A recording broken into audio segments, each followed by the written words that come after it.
Assalamualaikum warahmatullahi wabarakatuh. Salam jumpa kembali sahabat channel EduTech Mania. Kali ini saya akan melanjutkan kembali tentang pembuatan soal ya. Kalau kemarin kita sudah membuat soal di Google Form ya, melalui Google Classroom dengan menggunakan jenis multiple choice atau pilihan ganda. Kali ini saya akan berbagi bagaimana cara membuat soal jenis esai. Esainya adalah esai terstruktur atau jawaban pendek. Kita coba edit gitu ya soal yang kemarin. Kita klik edit. Oke. Untuk menambah soal yang berjenis esai ya, kita gunakan add question di sini. Add question, kemudian kita pilih multiple choice-nya, kita ganti dengan short answer. Perhatikan short answer. Dan kita bikin pertanyaannya di sini. Misalkan pertanyaan gampang-gampang saja untuk sampel ya. Dan kita masih bermain tombol, misalkan tombol apa yang digunakan, tombol apa yang digunakan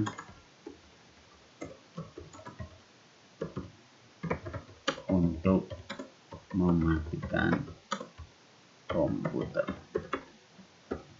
Misalkan ini pertanyaannya. Kemudian bagaimana cara untuk memberikan kunci jawaban dan poinnya? Sama, kita klik answer. Soalnya kita beri poin 25 misalkan. Karena rencana berarti kita akan bikin soal 4 ya, 2 multiple choice, 2 esai gitu. Kalau yang soal yang tadi poinnya 50, sekarang diganti semuanya menjadi 25 supaya total poinnya nanti adalah 100. Oke. Di sini kita akan memberikan kunci jawaban. Ya, kunci jawaban dari pertanyaan isi. Caranya diklik di add a correct answer, kemudian kita isi kunci jawabannya. Misalkan tombol power off. Ini satu alternatif kunci jawaban. Kalau kita ingin memberikan kunci alternatif, kita tinggal add. Misalkan besar semua. Tombol power off. Dan coba kita tambah lagi untuk yang jawabannya kecil semua. Tombol power off.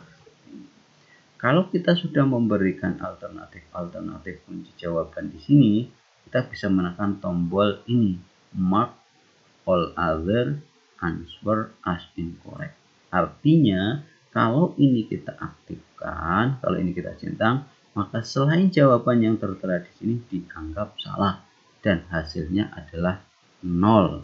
Kalau betul, itu berarti hasilnya adalah 25. Itu by system, gitu ya. By system. Nah, terus bagaimana Pak kalau misalkan kita ingin mengetahui jawaban itu sebelum kita beri nilai, gitu ya. Artinya kita selaku guru itu diberi kesempatan untuk mengevaluasi apakah jawaban itu nyerempet-nyerempet betulnya atau terlalu jauh. Mungkin saja kita bisa memberikan nilai di sini itu bukan 25, misalkan 20, karena ini tidak full gitu jawabannya, misalkan cuma tombol power misalkan. Itu nanti kita berarti nonaktifkan ini, mark all other answer-nya dinonaktifkan. Nanti kita akan diberi kesempatan untuk mereview jawabannya. Tapi kalau kita tidak menginginkan itu langsung sistem Google Form-nya, maka tinggal diklik ini. Coba nanti soal yang kedua kita akan contohkan yang ini gitu ya. Dan kita lanjut down, kita tambahkan lagi soal kedua gitu ya. Misalkan tombol apa yang digunakan untuk menghidupkan sekarang? Menghidupkan komputer. Ini kita answer key, ini kita hapus semua. Kita tombol, misalkan tombol power. Ya, kita coba tambah lagi, misalkan tombol, kita yang besar dulu, tombol power. Ini kecil. Nah, Kemudian soal yang keempat ini kita coba ini hilangkan gitu ya. Jadi saya sudah sampaikan kalau ini dihilangkan berarti kita diberi wewenang untuk melakukan review jawaban siswa ya. Kalau memang jawabannya nanti agak betul ya bisa dinilai secara manual gitu, tapi tidak by system. Kemudian kita klik tombol dan oke. Itu kita sudah membuat 4 soal ya, 2 pilihan ganda, 1 soal yang jawabannya strike ya, artinya kalau tidak itu salah. Kalau ini jawabannya bisa dicek dulu, kalau memang jawabannya mendekati kebenaran ya bisa dinilai oleh gurunya gitu.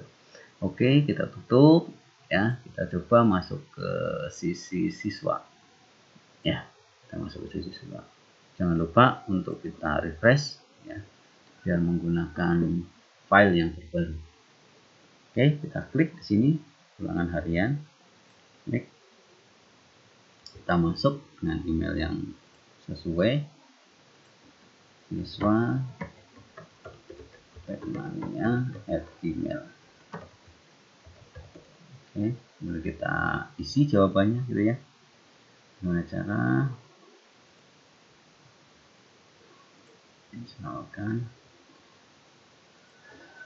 tombol apa yang digunakan untuk mematikan komputer, misalkan tombol power off misalkan. Nah, ini kita atur betul gitu ya di sini. Atur betul. Misalkan di sini tombol apa yang digunakan untuk menghidupkan, misalkan tombol power misalkan. Ini sudah, biarkan submit. Oke, jawaban sudah tersimpan. Coba kita cek dari sisi guru. Kita coba cek, refresh gitu ya. Tunggu, kita cek. Ini sudah masuk, kita cek. Kita nggak bisa melihat dari sini, kita harus masuk ke edit formnya. Kita masuk ke respon. Oke, di sini coba Bapak Ibu lihat si siswa ini mendapatkan skor berapa. Ternyata dia mendapatkan skor 25. Kita uji coba di sini. Ternyata soal pertama dia menjawab salah, harusnya tombol power off gitu ya. Yang kedua juga salah gitu kan. Nah, ini tombol apa yang digunakan untuk mematikan komputer. Jadi kan tombol power off itu kunci jawabannya gitu ya. Maka di sini 25. Nanti bisa dicek di sini Bapak Ibu. Nah, di sini nilainya masih kosong.